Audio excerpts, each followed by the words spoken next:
तो मैंने डिस्कस करना है डोवाल साहब के बारे में। मुझे बहुत मैसेजेस आए हैं, राइट, कल से बहुत ज्यादा मैसेजेस आए हैं। तो यहाँ पर these are all very important people. Yes, Doval और जयशंकर अल्टीमेट डिसीजन मेकर्स नहीं है, but they are so respected back home कि वो immediately they can get in. एक बात बोली थी और ये बात मेरा भी बड़ी फेवरेट है, मैं भी अक्सर ये बात कहता हूं कि बिना न माना जलद जड़ गए 3 दिन बीत, बोले राम सकोप तब भाई बिन होए न प्रीत। आपके एनएस से की बड़ी तारीफ की जा रही है। जो बाइडेन, ठीक है, उन्होंने काफी तारीफ की है कि हम लकी हैं जो इस जैसे एनएस से जो हैं हमारे पास है। साहब का अमरजीत साहब स्टेटमेंट जो है वो ऑन रिकॉर्ड है। उनकी वो तकरीर वो बड़ी वायरल हुई सोशल मीडिया पर भी।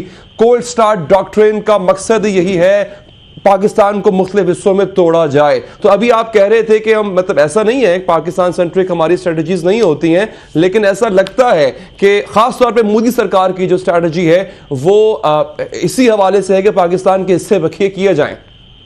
सभी को जय हिंद दोस्तों, आप सभी का हार्दिक स्वागत है हमारे यूट्यूब चैनल जय भारत रिएक्शन पर। तो आज हम बात करेंगे भारत के national security adviser NSA Ajit Doval साहब की। जी हाँ, भारत के जेम्स बॉन्ड की, जिनकी चर्चा न सिर्फ पाकिस्तान कर रहा है बल्कि अमेरिका तक उनकी चर्चा है। जी हाँ, अमेरिका के जो एम्बेसडर टू इंडिया हैं क्रसेटी साहब, उन्होंने अजीत डोभाल साहब की बहुत ज़बरदस्त तारीफ की है। उन्होंने कहा है कि उत्तराखंड से लड़का एक निकल के आज पूरी दुनिया के लिए एक खजाना बन चुका है। जी हाँ, ना सिर्फ भारत का बल्कि वो पूरे दुनिया के लिए एक खजाना है। तो हम इस वीडियो में देखेंगे पाकिस्तानी मीडिया का इसी बात पे रिएक्शन और आपको काफ़ी कुछ जानने को मिलेगा। तो ये वीडियो बहुत इंटरेस्टिंग होगी, इसे अंत तक देखें और चैनल पर नए हैं तो चैनल को सब्सक्राइब कर दें ताकि आपको इसी लेटेस्ट और नॉलेजेबल वीडियोस देखने को मिलती रहे। चलिए बिना किसी देरी के इस वीडियो की शुरुआत करते हैं। जय हिंद, जय भारत। डोवल साहब से पूछिए कि वो 6 साल पाकिस्तान में क्या करते रहे और वो आपको जवाब देंगे। बल्कि वो तो भेस बदल बदल कर लाहौर भी दाता गंज बख्श के जो मज़ार है उसके बाहर भी बैठे रहा करते थे। तो बड़ा इंटरेस्टिंग टेन्योर था उनका। तो यहाँ पे जो अगर ताल्लुकात हॉस्टाइल हों तो फिर ऑब्वियसली जो इंटेलिजेंस के लोग होते हैं उनकी ज़रा डिफरेंट नोयत का काम होता है। जहाँ तक क्यों बोला आप बताइए ना। ये जो गारसेटी हैं, ये एम्बेसडर टू इंडिया है अमेरिका के, उन्होंने क्यों बोला? एक कहते हैं कि उत्तराखंड के गांव का एक लड़का, उत्तराखंड के गांव का एक लड़का जाता है और वो दुनिया भर का ट्रेजर बन जाता है।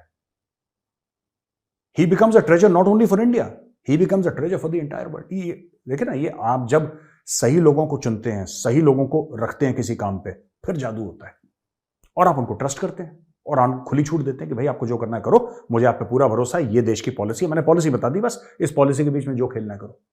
और यही हो रहा है आजकल। इसीलिए आप देखेंगे डॉक्टर जयशंकर, आप देखेंगे भैया मोदी जी खड़े हैं, राइट, मोदी जी खड़े हैं और एक तरफ खड़े हैं डॉक्टर जयशंकर, एक तरफ खड़े हैं अजीत डोभाल साहब। डॉक्टर जयशंकर बात कर रहे हैं, डोभाल साहब चुप बैठे हैं। He just noticing, he just slightly talking, advising the prime minister, और पीठ पीछे जो होना है, जो सेटिंग होनी है, सारी कुछ। इसीलिए अब हम बात कर रहे हैं ड्रोन्स की, आर्म ड्रोन्स की। और वो अभी राजनाथ सिंह जी की बात हो गई है, कैबिनेट कमेटी ऑन सिक्योरिटी जो है, और एक्विजिशंस का जो है मामला पूरा, उन सबसे बात हो गई, सब कुछ क्लैरिटी हो गई। हो सकता है कि इस बार वो ड्रोन्स का साइन कर दे मोदी जी वहां पे अमेरिका में जाके, ठीक है। भारत ट्रांसफर ऑफ टेक्नोलॉजी की बात कर रहा है। जितने भी कटिंग एज सिस्टम्स है ना, ये क्यों आ रहे हैं? भारत की जो फॉरवर्ड पोस्चर पॉलिसी है। अभी आपने देखा होगा कि दोस्तों, कुछ समय से भारत चीन का खुलेआम नाम भी ले रहा है। पहले चीन का नाम नहीं लेता था, पाकिस्तान का नाम नहीं ले, पाकिस्तान खैर नाम लेने लायक ही नहीं है, मैं चीन की बात करता हूं। चीन का नाम नहीं लेता था, अब चीन को नाम से बोलने लगा है भारत। डॉक्टर जयशंकर अब खुलेआम चाइना को कॉल आउट कर बातें बता रही हूँ कि क्यों अजित डोभाल जी को इतना अप्रेस किया गया है, इतना अप्रिशिएट किया गया है। नेशनल ट्रेजर से लेकर के इंटरनेशनल प्लेटफॉर्म ट्रेजर तक क्यों पहुंचाया गया है। नेशनल सिक्योरिटी एडवाइजर में, एडवाइजरी कमेटी में उनको इतना ज्यादा वैल्यू क्यों दिया जाता है। देखिए, हमारे हिंदुस्तान में बहुत सारे मुस्लिम ऑर्गेनाइजेशन है। हालिया में हम लोगों को पता चला था कि दिल्ली में एक, मध्य प्रदेश में एक Ganga Jamuna English medium school चल रही थी, जहां पर अंदर में स्कूल के अंदर कन्वर्शन का काम चल रहा था, जहां पर छोटे छोटे बच्चों और बच्चियों को हिजाब फोर्सफुली पहनाया जा रहा था, उनको कुरान पाक की तिलावत कराई जा रही थी बहुत जबरदस्ती।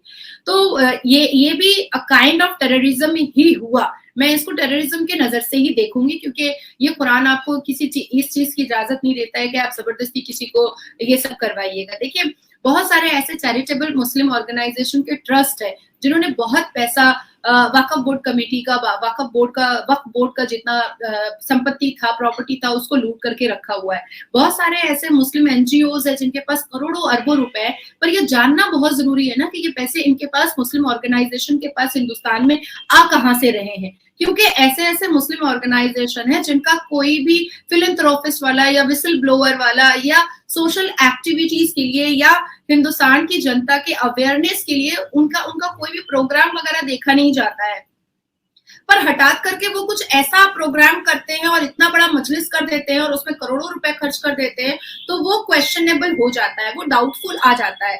भय कौन है और प्रीत कौन है? इसमें भय हैं डोवाल साहब और प्रीत हैं डॉक्टर जयशंकर।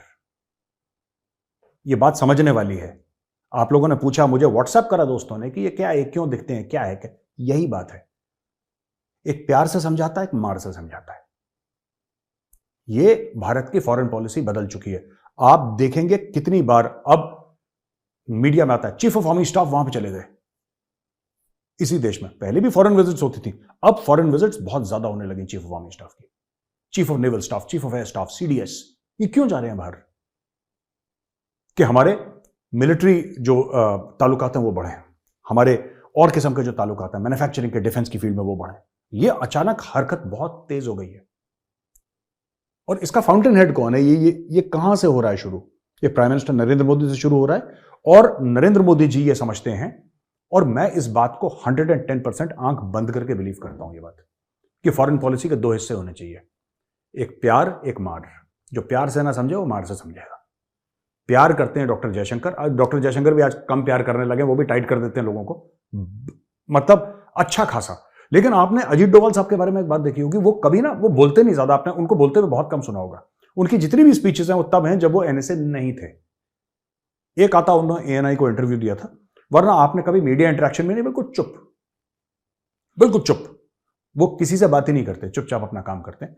जासूस रहे हैं वो, he was a spy and he was an intelligence operative for a very long time. 1968 batch Kerala cadre के आईपीएस ऑफिसर हैं, अब एनएसए हैं भारत के। तो एक नजरिया है, और अक्सर मैं बात कहता हूं कि जब भारत का प्रधानमंत्री बात करेगा ना किसी से, दोस्त या दुश्मन, उसको ये पता होना चाहिए, जो दूसरे देश का प्रधानमंत्री है, दूसरे देश का राष्ट्रपति है, उसको पता होना चाहिए कि समुद्र की गहराइयों में कहीं पे आईएनएस अरिहंत है। उसको पता होना चाहिए कि मोदी जी के पीछे 12 लाख की सेना खड़ी है। उसको ये पता होना चाहिए कि हमारे 2 एयरक्राफ्ट कैरियर विक्रांत और विक्रमादित्य कहीं पीछे खड़े हैं, हमारे राफेल जेट्स, हमारे सुकोई, हमारे MiGs. This is hard power projection. जो डोवाल साहब कर रहे हैं ना, that is hard power projection. चुपचाप बैठे बैठे, लेकिन उनकी को जो प्रेज किया गया है, जो उनकी तारीफ की गई है, जो उनको अप्रिशिएट किया गया है, वो डेफिनेटली इसी आधार पर किया गया है। अब आज सुबह का अगर आप जेपी नड्डा जी का आप स्पीच सुनिएगा, जो हमारे भारत के प्रेसिडेंट है भारतीय जनता पार्टी के, उन्होंने भी कहा है कि बहुत सारे रोहिंग्या मुसलमान हैं जो, और बांग्लादेशी मुसलमान है, पेशावरी मुसलमान है, जो हिंदुस्तान में बैठे हैं आकर के, लेकिन उन्होंने हिजाब के अंदर अपना चेहरा छुपा लिया है, असली चेहरा, और जो बाहर में उनका चेहरा दिख रहा है, कुछ तो सरकार के मतलब स्टेट की जो गवर्नमेंट होती है छोटी छोटी, उनका हिस्सा बन करके बैठे हुए हैं, कुछ तो मंत्री चेयर पर बैठे हुए हैं स्टेट गवर्नमेंट पे और अपोजिशन में लड़ रहे हैं भारतीय जनता पार्टी से। तो बात ऐसी आती है कि ऐसे ऐसे टेररिज्म माइंडेड लोगों का जो बाहर देशों से आकर के यहाँ पर बैठा हुआ है और जो डाउटफुल और क्वेश्चनेबल है, ऐसे लोगों का हिजाब मुंह से उठाना बहुत जरूरी है। तो अजित डोवाल जी ने नेशनल सिक्योरिटी एडवाइजरी जो इंडिया के हैं, उन्होंने अपनी स्पीच में भी पीसफुल माहौल के बारे में, फॉर्मूला के बारे में बताया है, पावर प्लांट एक्सप्लोजन को जो बात हुई है उसके सिलसिले में बताया है, उसको कैसे हम लोगों को हैंडल करना चाहिए वो बताया है। दोस्तों आशा करता हूँ कि वीडियो आपको बहुत पसंद आई होगी और वीडियो को आपने अंत तक देखा होगा। अगर आपने वीडियो को अंत तक देखा तो आपका बहुत बहुत धन्यवाद। उम्मीद करता हूँ कि वीडियो में आपको काफी कुछ जानने को मिला होगा। वीडियो अगर आपको अच्छी लगी तो इसे लाइक और शेयर जरूर कर दें और अपने कमेंट्स हमें कमेंट सेक्शन में लिखकर जरूर बताएं। हम आपके लिए ऐसी लेटेस्ट और इंटरेस्टिंग वीडियोस लाते रहेंगे। तो चलिए अगली वीडियो में हम फिर मिलेंगे, तब तक आप अपना ध्यान रखिए। जय हिंद,